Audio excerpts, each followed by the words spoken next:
म्हणजे विधानसभेच्या अध्यक्षांनी तातडीने अपात्रतेचा निर्णय दिला नाही आणि त्याच टेस्ट ऑफ मेजॉरिटी विधिमंडळाच्या मेजॉरिटीवर बहुमताच्या चाचणीच्याद्वारे केंद्रीय निवडणूक आयोगाने निर्णय दिला।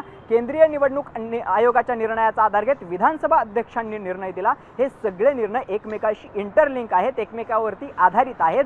आमदारांना अपात्र न ठरवल्यामुळे आणि जो विधिमंडळातील बहुमताचा आधार दिला आहे, जर त्या आमदारांना आधीच अपात्र ठरवलं असतं तर शिवसेना पक्ष आणि चिन्ह हे सुद्धा एकनाथ शिंदेंना मिळालं नसतं आणि आमदारही अपात्र ठरले असते। त्यामुळे जे काही ही फळं भोगतायत आमदारांनी, आमदारकी भोगली 5 वर्ष, त्यानंतर मंत्रिपद भोगली, ही सगळी फळं भोगतायत ते आता ते फळं भोगतायत ते म्हणजे पक्षचिन्ह। आणि या सगळ्याचा अंतिम मुद्दा जो आहे ते पक्षचिन्ह हे या सगळ्याचं रूपांतर पक्षचिन्ह म्हणून ते या सगळ्याचं फळ भोगतायत असं त्यांनी म्हटलेलं आहे। आणि याच पक्षचिन्हावरती विधानसभेची निवडणुकीतही हेच सदस्य निवडून आल्याचं पाहायला मिळते असं सुद्धा त्यांनी म्हटलेलं आहे।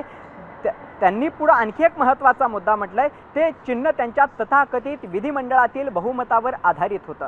दुसरा मुद्दा त्यांनी मांडलेला आहे, त्यांनी खरोखरच पक्षांतर केलं होतं की नाही याचा निर्णय न्यायालयाने एकदाच आणि अंतिम करावा। म्हणजे हे भिजत घोंगडं ठेवूच नका, जे काही निर्णय घ्यायचा एकदाच घ्या आणि तो अंतिम घ्या, अशा पद्धतीचा युक्तिवाद जो आहे तो देवदत्त कामत यांच्याकडून केला जातोय। आणि याच मुद्द्यावरती देवदत्त कामत यांनी म्हटलंय की जर त्यांनी पक्षांतर केलं असेल तर निवडणूक आयोगाने ज्या प्रमुख आधारावर त्यांना पक्षचिन्ह दिले तो पायाच नष्ट होतो। म्हणजे या संपूर्ण केसचा जो पाया आहे विधिमंडळातील बहुमत, टेस्ट ऑफ मेजॉरिटी, विधानसभा अध्यक्षांकडे सादर करण्यात आलेलं बहुमत, निवडणूक आयोगाकडे सादर करण्यात आलेलं विधिमंडळातील बहुमत, हा सगळाच पाया जर त्यांना पात्र ठरवला तर तो नष्ट होऊन जातो आणि केस या ठिकाणी संपुष्टात येते अशा पद्धतीचं मत आहे। त्यामुळे अपात्रतेच्या मुद्द्यावर माझं हेच साकडं आहे की जे काही निर्णय आहे तो तातडीने अंतिम द्यावा, अशा पद्धतीचा युक्तिवाद देवदत्त कामत यांच्याकडून करण्यात आलेला आहे।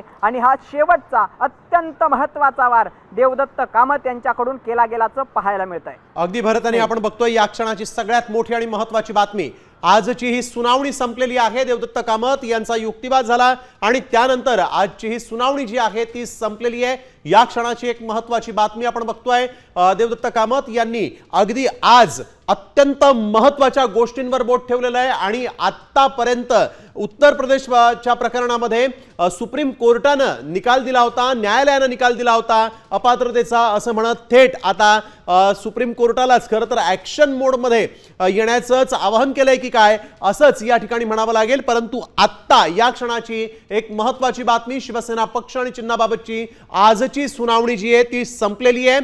देवदत्त कामत यांनी आज ठाकरे गटाची बाजू मांडली।